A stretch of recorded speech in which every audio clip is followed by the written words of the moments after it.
ओम शांति। एक भाई जी ने कमेंट किया हुआ है कि आत्माओं से संबंध जोड़ने का आधार क्या होता है?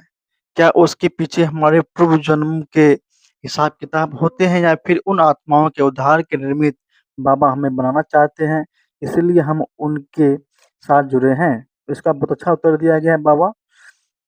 संबंध जोड़ने का आधार होता है हमारे पूर्व जन्मों के उन आत्माओं के साथ जो है हिसाब किताब। हम जैसा कर्म करते हैं उसका एक हिसाब बनता है। जैसे किसी जन्म में हमने किसी से कुछ लिया पर चुकाया नहीं, तो आगे आने वाले जन्मों में वह आत्मा हमारा बिजनेस पार्टनर बन सकता है या बन सकती है, या हमारे किसी रिलेशंस में आ सकती हैं। हमने किए तरह का हमारे जो किए हुए कर्मों का कमाया गया वो हिसाब होता है, उसे जुड़ जाता है।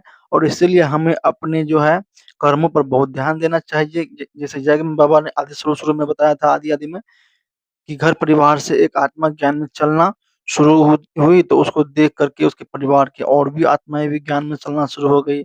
अभी भी हम बहुत बार शुरू हुई है, बहुत बार जो है ऐसे इसे देखते हैं कि एक आत्मा के आधार पर परिवार के बाकी लोग भी ज्ञान में चलने लगे। यहाँ वह एक आत्मा निर्मित बनती है। अपने जीवन में परिवर्तन दे द्वारा जो है और सबके जीवन में परिवर्तन लाने के, जैसे बाबा बहुत बार मुरलियों में कहते हैं कि कन्या वह जो 21 कुल का उद्धार करे, या हम वह कह सकते हैं कि वह एक आत्मा अपने कुल का उद्धार करने के निमित्त बनती है।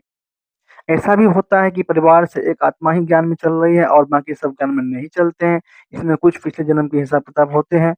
ऐसे में ये हमें यह योग से अपने हिसाब-किताब को पूरे करने की बहुत ज़रूरत है, नहीं तो हमें फिर बाकी बातें फ़ील होती है, पिंच नहीं होती है, पिच होती है। योग से हमारी बुद्धि स्टेबल हो जाती है, फिर हम रिलेशंस में अटकते नहीं हैं और हमारे कर्म संबंध में नहीं बनते, जिससे हम न्यारे हो जाते हैं। ओम शांति।